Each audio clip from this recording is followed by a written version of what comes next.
सम्मान करो, चरण को चंदन लगो, क्योंकि जो ब्राह्मण की पूजा करता है उसको सर्वत्र परिचय मिलता है। आगे बलि का चरित्र सुनो। तीसरा काम ब्राह्मण का सम्मान करो। चौथा नंबर गवाम कंडूयने नैवा और ब्रह्म हत्या व्यपोहति। तुम्हारे घर में जो गैया है उनको खिलाने के बाद में उनका शरीर खजुलाना, कंडूयन माने खजुलाना। चार काम कर दो तो ब्रह्म हत्या व्यपोहति, ब्रह्म हत्या जैसा पाप खत्म हो जाता है। अब विचार करो कितना सरल काम है, न कोई ज्यादा भक्ति लगना है, केवल चार का।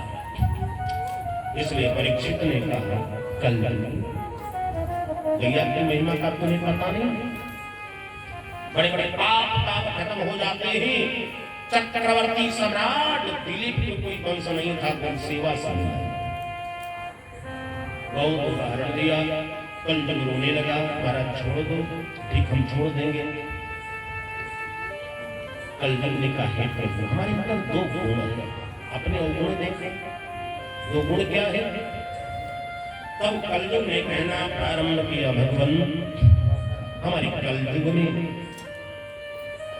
जो लोग पूर्ण करते हैं मनसा पूर्ण, तो आधा फल पहले मिलता है। यदि आपने सोच लिया कि भागवत सुनना है तो भागवत का आधा फल पहले मिलेगा, और जब भागवत सुनोगे तब पूर्ण फल। लेकिन कुछ लोग आधा फल पहले से पा जाते हैं तो उसको दूसरे काम में लगा देते हैं, घर परिवार का काम दुकानें में लगा देते हैं कि हे भगवान अभी हो ये संसार का नियम है। और कहा कि कलयुग में मनसा का पाप नहीं लगेगा। मन में पाप सोच लिया नहीं लगेगा, जब पाप कर्म करोगे तब लगेगा। कलयुग कर ये पुण्य प्रताप अमानस पुण्य होय नहीं पापा। राजा परीक्षित बहुत बदला धन्य है, बहुत अच्छी बात है, घोर कलयुग आएगा, बहुत अच्छी बात है, हम तुम्हें नहीं माने। कलयुग में महाराज एक गुण और हमारे अंदर, बोले कौन सा गुण है। कहा जो फल यम नियम प्राण पत्र आहार योग समाधि लगाने से 1000 वर्ष समाधि लगाते थे, बड़े बड़े यज्ञ करते थे, जो फल मिलता था वही फल कलयुग में कायालोड्य सर्व शास्त्राणि अविचार्य चाह पुनः पुनः एकमेव सुनिष्पन्नम कलौ केशव कीर्तनम। वही फल कलयुग में कीर्तन करने से मिले, कलयुग में भगवान की कथा सुनने से मिले। राजा परीक्षित धन्य, बहुत अच्छी बात है। ठीक है, तो अब हम उनको तो अपने देश में रखेंगे, जाने नहीं। महाराज की कहानी वहां करे 4 स्थान बता दिया। कह दो तम पान मिस्त्रिया सोना और धर्म चतुर्विधा। 4 जगह पर तुम्हारा निवास। दूतम जुआ ले लो, पानम मदिरा ले लो, तीसरा नंबर वैश्या ले ले, चौथा नंबर जहां जीवों का 4 जगह। कलयुग खिलखिला के ऐसा धन्य हो महाराज, लगता है पहले से आप सुरक्षित सीट रखे हो, रिजर्वेशन कर दो। महाराज आप यदि प्रसन्न होना तो हमारे लिए कोई एक वीआईपी स्थान दे दो, अतिथि गेस्ट हाउस। राजा प्रसन्न, आखिर चाहते क्या हो। तब कलयुग ने कहा कि स्वर्णस्तेयम सुरापानम गुरकल्पयुतानि च। हे राजा हमारा निवास सोने में हो जाए। राजा परीक्षित ने मस्त, इसलिए कलयुग 5 जगह सोना में रहता है। लेकिन एक बात याद रखना, सब सोने में नहीं रहते। यदि आपको सोने का आभूषण बनवाना है बनवाओ, अच्छी बात है, बनवाने के बाद कुछ लोग हमारे शौक में भगवान भगवती भूल जाते। पहले भगवान को चढ़ा करके माताएं बहनें तब धारण करें तो प्रसाद हो जाता, उसमें कलयुग नहीं पहुंच पाता है। लेकिन अब ये सोचो कि आभूषण बनवा करके मंगल सूत्र झाला वाला और मंदिर में पहुंच जाए, पुजारी जी चढ़ा दो, पुजारी जी हंस देंगे अब चढ़ गया, जाओ गोविंदाय नमो नमः। इसलिए चढ़ाना तो अपने घर वाले मंदिर में चढ़ाना जहाँ रोज पूजा पाठ करते हैं। अपने ठाकुर जी को भगवान को अर्पित कर दो, तुम ही निवेदित भोजन करो, सब कुछ अर्पण करते हो, आभूषण चढ़ा दोगे कि उसमें कलयुग का प्रवेश निषेध होगा। वो आभूषण पहनना और आभूषण पहन करके हमारा धर्मशास्त्र तो ये भी कहता है ना, शादी के उत्सव में पहनो। कुछ लोग संसार को दिखावा में पहनते हैं, तो करना चल चढ़ाना होगा। कुछ माताएं बहने सेठानी कान में झाला वाला मंगल सूत्र पता नहीं क्या क्या और ढक करके नहीं जाएंगे। स्त्रियों का लज्जा ही परमो धर्म, सिर ढका रहना चाहिए, अंग सुरक्षित। वो सिर खोल करके ऐसे चक्र में लोग देखे सेठानी आ गई। वो शंकर जी को देखने नहीं जाती, जल चढ़ाने नहीं, वो अपना दर्शन कराने जाती है। चोर चक्के लगे रहते हैं, चैन काट लिया, जैसे चैन गाया, सुख शांति उनका जीवन का चैन चला गया। चिल्लाने लगे भगवान बहुत हंसते, धन्य हो गोविंद। इसलिए आभूषण पहनो, घर में पहनो, दिखावा नहीं। कुछ माताएं ट्रेन में बैठ लेती हैं, बिल्कुल से नहीं देखेंगे झाला वाला जो नया है, क्योंकि कोई देखे तो सेठानी जा रहे हैं, उनके झाला भी है। जैसे ट्रेन छुट्टी, चोर चक्के लगे रहते, झपट के झाला नोच लेते। धन भी गया, कान भी बढ़ गया, कनपटा बाबा बन गए। इसलिए धर्मशास्त्र कहता है सोने में भगवान, सोने को भगवान में अर्पण कर दो, बहनों देश काल परिस्थिति को देख कर करना। राजा परीक्षित ने वरदान दिया, जरासंध को जीता हुआ मुकुट सिर पर लगाए। भूल गए कुछ चीज होते हैं भगवान को आप बार बार चढ़ा सकते, वो निर्माण नहीं। इस सोने का आभूषण रत्न ये निर्माल्य नहीं है। जब ये इसको धो भगवान को अर्पित कर, जरासंध वाला सिर पर लगा, सिद्धार्थ में पहुंच गई। कलयुग ने देखा इलाज सबसे पहले राजा पर आक्रमण किया, जो नीच व्यक्ति होता है। याद रखो हमारा धर्मशास्त्र कहता है छालों पर विश्वास मत करना, ये धोखा कर देंगे। वो छा कौन है? ये तुरग नारी नृपति और नीच जात हथियार, और तुलसी ने संभालिए कि पलटत लगे नवार। ये छालों कब बदल गए कोई भरोसा नहीं, इन पर विश्वास मत। कौन है? पूरा उरेण गच्छत इति उरुगा, जो पेट के बले चलता हो, जिसका नाम सांप, मगरमच्छ, बिच्छी, बिच्छू पड़ा। विश्वास नहीं, मारना है तो जंग से मारो, वैसे तो मारना ही नहीं चाहिए, क्योंकि बिन हरि हुकुम बात नहीं। इनको जब आदेश मिलता है तब ये काट देते, इसलिए छोड़ना है जाने दो और मारना है तो चांस। यदि ये कहीं बच गए तो लिखा है 12 साल के बाद भी बदला जाएगा। पूरा घोड़े से सावधान। घोड़े जब नाराज होते हैं, मालिक को पटकना चाहते हैं, क्रोधित होते हैं, तो क्या जब मालिक घोड़े पर बैठा, निधक में बैठा ना, कुछ लोग बैठ लेते, इतना खुश हो जाते हैं घोड़े पर बैठ करके, इतना खुश हो जाते हैं कि सावधान होना भूल जाते हैं, लोग कस के पकड़े। हमने तो प्रत्यक्ष घटना देखा, जूहू चौपाटी पूजा करने, प्रत्यक्ष घटना। पता नहीं कैसे उसने बैठाया और क्या हुआ, कि वो बैठा ये हुआ होगा कि घोड़ा को ऊपर उठाया और जय से उठाया, आराम से नीचे गिर। सवार को पटकना चाहते, दो कला घोड़े करते।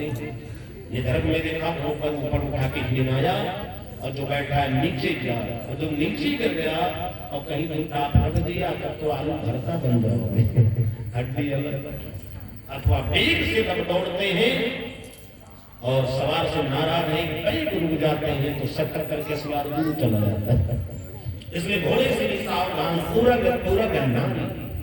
अब स्त्रियों से तो बता नहीं, स्त्रियों से भी सावधान, जो दुष्ट स्त्रियों है, घर की स्त्रियों से नहीं, घर की स्त्रियों तो देवी है, लक्ष्मी, इनका सम्मान करना चाहिए। लेकिन जो दुष्ट स्त्रियां हैं उनसे भी सावधान है, क्योंकि धर्म शास्त्र कहता है 4 लोगों को त्याग देना चाहिए। वो 4 कौन है? अब देखना आपके घर में चारों में से कोई एक तो नहीं है। वो 4 कौन है? कहा दुष्टाम भारिया सठम मित्रम और उत्तरदायका और सर्प गृहे वासो मृत्यरेव न संशय। ये 4 लोग हैं, चारों बड़े खतरनाक होते हैं। चारों में एक मिल जाए तो सावधान, तो नजदीक है, और ये चारों के 4 इकट्ठा मिल जाए तो हमेशा 4 कौन है? कहा दुष्टा भारिया, व्यभिचारिणी भी स्त्री मिल जाए तो सावधान हो, मारने की छोड़। तब उसका संबंध किसी पड़ोसी से हो जाए, दूसरे से हो जाए, और तुम बीच में रोड़ा पड़ते हो, तुम्हारा वध करवाने। बलरामपुर की रानी ने राजा को 3 बार कहा। भारत के माने जाने प्राणी सैयद मोदी, उनकी पत्नी ने पति को मरवा के संजय सिंह से इतना जाने को अपने गोंडे में गणवा की कहानी जो मास्टर आई, पति को मरवा। अग्नि ने इसके पहले जाने कथा भागवत 5 के आए मन सत्वाद आशा ब्राह्मण के वाले ड्राइवर छत्तीसगढ़ के पति को मरवा। इसलिए दुष्ट व्यभिचारिणी स्त्री मिल जाए तो उसको छोड़ दो। दुष्टा भार्या सठम मित्रम, विश्वासघाती मित्र मिल जाए तो छोड़ दो। तुम्हारे घर बैठता है, चाय पानी करता है, बड़े प्रेम से बोलता है, लेकिन मन में चलता है कि देखो हम दोनों साथ ही साथ पढ़े थे, साथ ही साथ खेले खाए पड़े, या कोई तो करोड़पति, हम तो रोडपति है, सड़क छापे। मन में जलन, जो जलन करता है उसको छोड़ो नहीं। पैसा के लालच में दुश्मन से मिल जाएगा, जाके बता देगा भाई आज का लाम खुल जाने, बस रास्ते में दुश्मन लग गए, धड़ाम गड़ाम काम तमाम। इसलिए दुष्ट मित्र को छोड़ो। दुष्टा भार्या सठम मित्रम उत्तरदायका, जवान लड़ाने वाले नौकर को छोड़ो। घर में जो तुम्हारी काम करता है, कुछ नौकरों को भ्रम हो जाता है कि भैया हम ही कमाते हैं, मेहनत हम करते हैं और माल से उड़ाते हैं, ये हमारे बड़े से बने हैं, उनको भ्रम हो जाता है। और क्या मालिक से हिस्सा करते चलते, कुछ एक शब्द मालिक बोलते तो बड़बड़ाने लगे, लड़ जाते हैं। ऐसे लड़ने वाले जवान लड़ाई नौकर को छोड़ दो, नहीं पैसा के लालच में दुश्मन से मिल जाएंगे, बता देंगे कहाँ सोते हैं, कहाँ धन रखते हैं, कब जाते हैं, पूरी स्थिति बता देंगे। और जैसे बताएंगे भैया घर में डाका, क्योंकि लिखा है ग्रह बिन खेद दुख बिना ग्रह बाधा से नहीं, ग्रह बिन खेद और भेद बिन चोरी, और नहीं बहुत तो थोड़ी थोड़ी। इसलिए दुष्ट नौकर मिल जाए तो उनको छोड़ देना। 14 नंबर सर्प गृहे दासो, जिस घर में सांप की मांग बनी उस घर को छोड़ दो, अथवा बंगाली को लौकी निकलवा। एक पता नहीं आधी रात में कोई नाग ठिकारा निकल आवे, आपके बाल बच्चे नाती लड़के लघु शंका करने उठे और कहीं पैर पड़ गया, नाग ने काम तमाम। इसलिए सांपों वाला घर, ये 4 लोग बड़े खतरनाक होते हैं। दूसरा स्त्री, विश्वासघाती मित्र, जवान लड़ाने वाला नौकर और सांपों वाला घर। जिन भाग्यशाली को ये चारों के चार इकट्ठा एक मिल जाए तो समझो महीना 15 दिन पार होगा, और चारों के चार इकट्ठा मिल जाए तब दिन गिनना चाहिए हफ्ता पार होगा। कि तीसरे दिन को ये टेक कर देगा, बोले शंकर भगवान की जय। इसलिए धर्मशास्त्र कहता है पूरा नारी दुष्ट स्त्रियों पर विश्वास, नृपति राजाओं से विश्वास नहीं करना। ये आंख से नहीं देखते, कान से देखते। इनके जो सेवक लोग कान में भर दे वही देखते। नारी नृपति नीच जात हथियार, जो नीच व्यक्ति उस पर विश्वास नहीं करना, कब कहता हथियार इस पर नहीं विश्वास करना। आपकी तलवार है कमर में लगाते हुए और संजोग से नीचे गिर गई भारी पर, आप ही का पैर पड़ेगा, तलवार नहीं सोचेगी हमारी स्वामी जी रोज कमर में लगाते लाओ ये मौका नहीं, जैसे पैर पड़ेगा कटके तो खड़ा। इसलिए इन अच्छा लोगों से हमेशा सावधान रहना। आज कलयुग ने महाराज परीक्षित पर ही बात कर सोने का मुकुट लगाए शिकार करने पहुंच गए, दिग्भ्रमित भूख प्यास से व्याकुल, और उसके समीप होने के आश्रम में मुनिवर की समाधि लगी थी। राजा ने कहना प्रारंभ किया जलम देहि, और जलम देहि महात्मन, भगवान हमें जल कर वो भूख कम नहीं प्रतिभा, बहुत प्यासा है। ये बात सत्य है। जब आदमी को भूख प्यास लगता है तब क्रोध का जन्म, इसलिए आपको क्रोध लग जाए तत्काल पानी पी लो, भोजन करो, शांति हो। लेकिन कुछ लोग उल्टा करते हैं, क्रोध लग जाए घर में नाराज हो जाएंगे, भोजन बिल्कुल नहीं। वैसे एकादशी रहते थे, पता चला तीनों एकादशी हो गई, तीसरे दिन तक नहीं खाते, मूर्ख और मेहनत बहुत कसते थे। देखो तुम्हारे शरीर में एक अग्नि पहले से जिसका नाम है परागनी और दूसरा अग्नि क्रोधाग्नि आ गया, और तीसरी अग्नि क्या है चिंता अग्नि। जब ये तीनों अग्नि इकट्ठा हो जाएगी तो शरीर को स्वाहा कर देगी।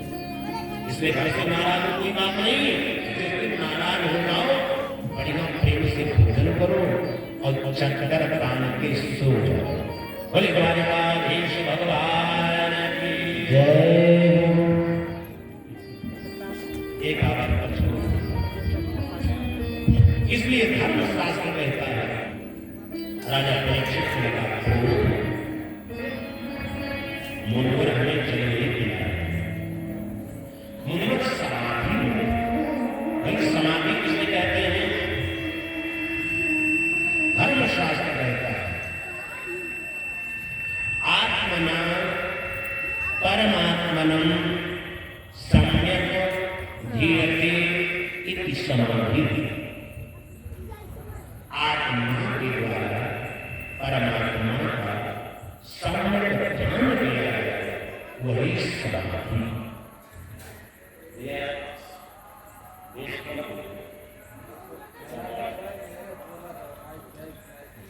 इसलिए कि आत्मना परमात्मना सम्यक धीयते समाधि। प्राणायाम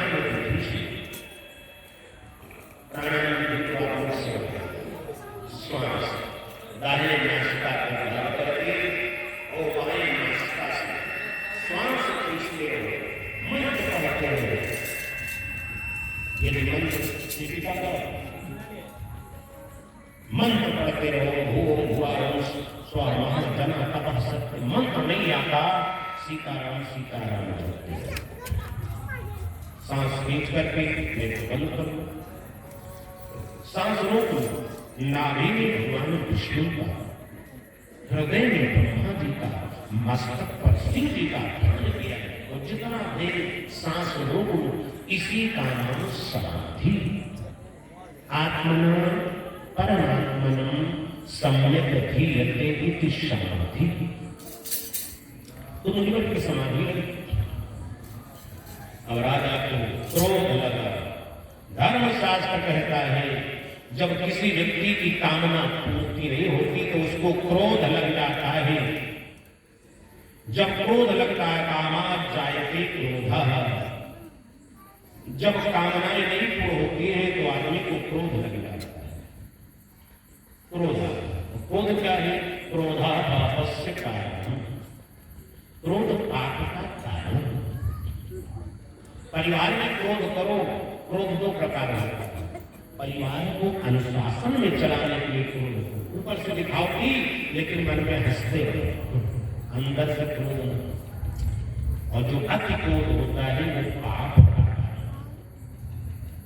लगा। क्रोध ये महात्माओं की जल्दी पर आते हैं, हम ना रक्षा करेंगे इनको राक्षस चोट आप लूट ले। ठीक है, आगे बढ़े, बड़ा सांप पड़ा था, धनुष की नोक से उठा के खेलने लगा। कुछ लोग क्रोध ले होते हैं, सोचते कितना देर हो, इस सामने वाला सुनते ही स्वाहा और ना स्वाहा हो तो झलका तो बन जाए। इतना लोग पेड़ क्रोध है। अरे क्रोध में कोई हंसते समझ जाओ महान, क्रोध लग जाए व्यक्ति हंस समझ जाओ ये देवता है। इधर सांप डालकर चल दिए। समीप ऋषि का पुत्र सिंह ऋषि खेल रहा था। बच्चों ने कहा लल्ला देख मेरे पिता के गले में इसने सांप डाला। संत महात्माओं के गले में हमने देखा माला पड़ता है, लोग सम्मान करते हैं, ये कौन लोग सांप डाले? अब बालक पूछा, दिखाई हमारे साधु पिता परम वैष्णव संत इनका अपमान। यदि कोई पक्षी सांप लेकर जाता ऊपर से लिखता तो उनको दिया है सांप पकड़ेगा। देखा कब चिन्ह बने ही तब बालक का बर्दाश्त धन्य सच्चा पुत्र वही है जो माता पिता के अपमान को न बर्दाश्त करे। और कल जो है भैया आजकल के लड़के लोग माता पिता का अपमान करते हैं, बच्चे ही जवान उल्टा सीधा बालक को दुख हुआ, मेरे पिता का अपमान। बस जाह्नवी जलगंगा जल हाथ में उठाया, श्राप दे दिया हितम मर्यादम और तक्षका सप्तमे हरि। अरे मूर्ख, जिसने मेरे पिता का अपमान किया है, मेरा सांप डाल दिया है, आज की 7वें दिन ये सांप नहीं काटा, तक्षक नाम, देखो उसको तक्षक नाम काटा, उसकी अकाल मृत्यु। ये नहीं कहा सांप ने काटा, कोई सांप काटने की देखा तो उसे आदमी जी नहीं सकता है। मैंने का सांप लिया और बच्चों का बल होना, सांप ने होने वाले की समाधि की, और जब समाधि की बच्चे को बेटा डाला, आपके गले में किसने सांप? अरे बेटा इसको मरा हुआ सांप, इसके लिए तुम्हें इतना रोष इतना दुख, पिताजी ने श्राप दे दिया। अरे किसको? बालक ने कहा पिताजी मुझे भी नहीं पता किसको श्राप। तब महात्मा ने कहा अरे मूर्ख, बिना विचारे कुछ नहीं करना, बिना विचारे जो करे सो पाछे को पछताए। मन में अपने ध्यान लगा, कौन आया था पता चल गया, चक्रवर्ती सम्राट हस्तनापुर नरेश महाराज परीक्षित। बालक का हाथ लगा देखा, न भूखू न भविष्य, महाराज परीक्षित जैसा धर्मात्मा कोई पैदा ही नहीं हो सकता, तो तूने तो अनर्थ कर दिया, धर्म पराया। राजा को साथ बेटा घोर कलयुग है, आने वाले कलयुग में जितना राजा होंगे सब धर्म निरपेक्ष हो जाएंगे, धर्म पर कोई आचरण करने वाला नहीं है। और भाई हम सब हिंदुओं के हो भाग्य हैं, भगवान की साक्षात कृपा। हम तो कहते हैं कलयुग में सतयुग लग गया है कि दो राजा जोगी मोदी साक्षात वैष्णव है, संत। ये भगवत कृपा है, क्योंकि जो दुष्ट होगा ना उसको संत अच्छे नहीं लगेंगे, लेकिन ये भगवान की कृपा, भगवान के भेजे लोग होते हैं। भगवान की कृपा नहीं, कितना साल से जन्मभूमि मामला चल रहा, कान में सोती कोनो जन्म में बन ही नहीं सकती। ये भगवान के द्वारा भेजी गई हिंदुओं का 8 करोड़ कंदन पुकार सार्थक हो रहा है। सम्यक ने कहा ऐसा धर्म पुराण राजा नहीं होगा, तू समझ नहीं पाया। कल लोग ने बुद्धि के भ्रष्ट किए, अब बहुत दुखी हुई। एक ऋषि को जो महाराज को बता दो, महाराज पहुंचे, मुकुट उतार के सिंहासन पर रखा, हाथ पैर दे नेत्र आज जीवन में पहली बार हो। इन हाथों को धिक्कार है, इन हाथों से हमें किसी को मारना नहीं। सब मान प्राण एक महात्मा का आत्मा मारा अपने भुजाओं को धिक्कार नहीं। तब तक बेकार होने बोले महाराज, बोले हस्तिनापुर नरेश की। राजा ने पूछा क्या बात है? द्वारपालों ने कहा महाराज आपसे मिलने के लिए संत है। राजा ने अंदर संत पहुंचे, दंड प्रणाम हुआ। संत ने कहा महाराज क्षमा करना, ऋषि कुमार ने उस आज के 7वें दिन कक्ष का नाम काटेगा। जय श्री कृष्ण। राजा मौन हो गए। बगल में रानी भी बैठी थी। अरे रानी सुनते ही भाई किसी को पता लग रहे कि आज की 7वें दिन बना। उस व्यक्ति की क्या, कुछ लोगों को हार्ट अटैक इस दिन होता है, पहले से घर में गौरान मच गए। राजा के 4 पुत्र थे, सुनकर के सब ये बात फैल गई। करने करने जपंजना से सबको पता चली। बड़े बड़े संत महात्मा सब राजा का दर्शन करके पहुंच गए। ऋषि महात्मा सब आ गए। राजा को समझाते नहीं कुछ समझा। संतों ने कहा ये धर्मशास्त्र का नियम है। धर्मशास्त्र कहता है कि पुनरपि जननम पुनरपि मरणम और पुनरपि जननी जठरे शयनम। मृत्यु का नियम है जन्म लेना और मरना। इसलिए महाराज सबको मरना आया है सो जाएगा। राजा कोई बचेगा। राज परिवार को समझा रहे हैं संत महात्मा लोग। आइए हम लोग भी संकीर्तन करें। आदमी को ये बात याद रखता है कि हमको यहाँ से जानना। देखो 3 बात याद रखो कि तो जीवन में पाप नहीं।